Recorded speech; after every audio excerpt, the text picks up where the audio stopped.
There's a quiet mass exodus happening that no one seems to notice. The most conscious, self-aware, and psychologically evolved individuals are slowly withdrawing from society. Not out of anger or rebellion, but with quiet detachment. They're vanishing, going off-grid, deleting social media, abandoning careers, ending relationships, and choosing solitude over collective life. Carl Jung foresaw this long ago. He called it the necessary withdrawal. When a person becomes deeply conscious, participation in the collective unconscious turns physically painful, not metaphorically, but psychologically and somatically distressing. Jung believed this disappearance wasn't just inevitable for the awakened, it was essential. The more aware you become, the less you can endure ordinary society. And this isn't about avoidance or escapism. It's the psyche's natural survival response amid mass unconsciousness. If you felt the urge to step back, to disappear, to leave it all behind, Jung would say you're not antisocial. You've simply outgrown the collective container. Jung understood something crucial. Society runs on collective unconsciousness, shared delusions, group projections, and agreed-upon shadows. These aren't flaws in the system. They are the system. And it only functions when people remain unaware. The instant someone truly wakes up, not intellectually, but psychologically, they become a glitch in the matrix. They start to see the projections everyone else lives within. They notice the shadows others avoid. They recognize the unconscious games being played all around them. And once that awareness arises, it can't be undone. Jung experienced this himself. As his consciousness expanded, ordinary social interaction became nearly unbearable. Not out of arrogance, but because he felt awake in a room full of people speaking in their sleep. Every conversation demanded that he pretend not to see, not to know, not to sense what was really happening beneath the surface. This is the curse of consciousness. You become psychologically isolated even when surrounded by others. You speak a different language, perceive new dimensions, and live from a different reality. Bridging that gap, constantly translating between one's consciousness and the collective unconscious, becomes exhausting. So the awakened begin to retreat, not from disdain, but from necessity. Remaining in society would mean betraying their awareness. Every day would require pretending to be asleep, dimming their light, shrinking their truth. Eventually, the psyche refuses. It says, withdraw. Protect your consciousness. Stop letting the collective unconscious drain what you've worked so hard to awaken. Jung found that when you integrate your personal shadow, the collective shadow becomes almost unbearable to witness. You see an entire society projecting its darkness while denying it exists. After confronting your own capacity for evil, watching others cast theirs onto scapegoats becomes painful. Once you've faced your darkness, seeing society's projections, that group is the enemy. They are what's wrong. Feels like watching collective psychosis. Because that's exactly what it is. Jung called this the burden of seeing. The awakened realize most social conflicts are just shadows in battle. Wars are collective shadows colliding. Political divisions are mass projections. Social media outrage is shadow energy seeking hosts. Once you perceive this, participation becomes impossible. You can't join the mob when you know it's chasing its own shadow. You can't take sides when both are projecting. You can't join collective blame when you recognize it as mass unconsciousness. So you withdraw, not from superiority, but from psychological necessity. As one of Jung's students said, I once had strong political beliefs. But after integrating my shadow, I saw they were just projections. Now, when I watch debates, I see two groups violently projecting their unconscious material at each other, calling it justice or truth. I can't take part anymore. It would feel like entering a mass delusion. But here's the deeper truth. The awakened don't just see the collective shadow, they feel it. As consciousness expands, sensitivity increases. Being around unconscious projection feels like psychic assault. It's not judgment, it's energetic incompatibility. Jung himself noticed this. After individuation, crowds became nearly intolerable, not because he disliked people, but because he could feel their unconscious material swirling, their projections, repressions, shadows, forming a psychic storm he alone perceived. That's why the awakened vanish from social media first. It's a non-stop projection machine. Every scroll is an exposure to unconscious chaos. Every comment section a battleground of shadows. For someone who has integrated their shadow, it feels like being forced to watch people hit themselves while blaming others for their pain. Jung's second great insight was this: once you've individuated, become aligned with your authentic self, performing your social persona becomes impossible. Yet society demands nothing but persona performance. Before awakening, you could play those roles without noticing. Smile when expected. Say what's appropriate. Fit into your assigned part. But once you've touched your authentic self, the deeper truth beneath every mask, returning to persona performance feels like psychological death. Every environment requires an act. The workplace persona, the family role, the social media identity, the right opinions, the proper emotions. For those still identified with their persona, this seems normal. But for someone who has met their real self, it feels like suffocation. Jung lived this truth firsthand. After his deep confrontation with the unconscious, he could no longer play the role of the respectable Swiss psychiatrist. He couldn't pretend to agree with collective opinions he had already seen through. He couldn't maintain relationships that demanded falseness. So he withdrew to Bollingen, his stone tower by the lake, where he could finally live as his authentic self. This wasn't antisocial, it was profoundly pro-authentic. The awakened don't reject society from bitterness, but from incompatibility. They become too real for environments that require pretending, too whole for systems that only accept fragments, too genuine for social spaces built on masks. One of Jung's patients, a successful executive who had undergone individuation, described it perfectly. "I sit in meetings where everyone performs their executive role, saying what executives should say, thinking what executives should think. I can't do it anymore. It's like pretending to be someone I never was. My authentic self has no seat at that table. Only my persona did, and she's gone." She didn't quit in protest. She quietly faded out, moving over months to a small town where she could live honestly rather than successfully. Not out of failure, but as a result of finding herself. This pattern repeats everywhere. The awakened are leaving jobs that demand performance over truth. They're ending relationships built on false identities. They're walking away from social groups that require masks to belong. They're not failing at society, they're succeeding at authenticity. And that success makes participation in unconscious systems impossible.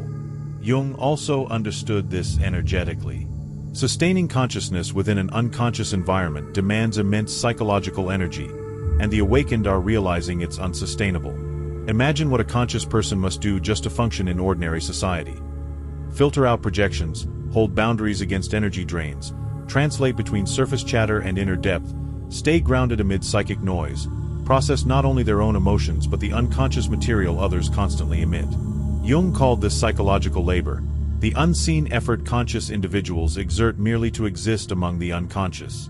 It's utterly draining. Every encounter demands that they resist absorbing projections, avoid being pulled into collective dramas, maintain integrity instead of conformity, and not lower their frequency just to blend in. For the unconscious, none of this feels like work. They flow with the collective current. But for the conscious, it's like swimming upstream through a flood of unconsciousness. Eventually, the only way to survive is to get out of the water. Jung observed that his most conscious patients often developed chronic fatigue, depression, or mysterious illnesses, not from personal neurosis, but from the sheer exhaustion of sustaining awareness within unconscious systems. The cure wasn't deeper therapy, it was withdrawal from the environments that drained them. One woman, a teacher who had awakened after years of inner work, developed severe fatigue. Medical tests found nothing wrong. Through Jung's analysis, she realized she was burning enormous energy to maintain her consciousness while surrounded all day by unconscious colleagues and students. She wasn't ill, she was energetically depleted. When she left teaching and moved to a cabin in nature, her vitality returned within weeks, not from rest, but from no longer fighting against the collective unconscious. This is why awakened people disappear, into solitude, into nature, into small conscious circles. Not to escape life, but to protect the consciousness they've cultivated. They understand awareness is sacred and finite, and to waste it on unconscious interaction is like pouring clear water into dry sand. Jung recognized this withdrawal as archetypal, the hermit phase that every individuating person must pass through. Not as a permanent retreat, but as a necessary stage. The psyche requires solitude to integrate what society would otherwise fragment. The hermit archetype isn't rooted in misanthropy. It's born from psychological necessity. When you're transforming at a fundamental level, you need distance from influences that could pull you back into old identities. You need silence to hear the inner voice. You need solitude to integrate without outside interference. Jung himself experienced deep hermit phases. His years in Bollingen were not a retreat of comfort, but of necessity. He needed separation from collective consciousness to cultivate individual consciousness. He needed distance from others' projections to truly explore his own depths. This is precisely what's happening to awakening people today. They're not vanishing because they're weak or antisocial. They're following an archetypal pattern essential to individuation. The hermit phase allows the shadow to integrate freely, without social pressure to repress it. It's where the true self emerges without the demand to perform a persona. Inner wisdom takes root in the quiet, and transformation completes without interruption. But Jung emphasized something crucial. The hermit phase is not escape. It's preparation. The awakened withdraw not to reject society, but to develop something it desperately needs. They are gestating insight, integrating truth, becoming what Jung likened to aquarium fish, beings adapted to psychic depths others cannot yet survive. One of Jung's analysans, a philosopher, disappeared from academia for 3 years. Colleagues assumed he'd had a breakdown. In reality, he'd had a breakthrough. In solitude, he integrated insights that would have been impossible while maintaining his academic persona. When he returned, he brought forward revolutionary ideas, but they could only emerge after retreating from the very system they would eventually challenge. The hermit phase looks like disappearance, but it's actually deepening. The awakened aren't running away, they're going where society cannot follow. They're doing the inner work that can only unfold in isolation, developing a consciousness that may one day serve the collective, but only after it's fully formed. Jung's final insight gives hope. The disappeared don't stay gone forever. But when they return transformed.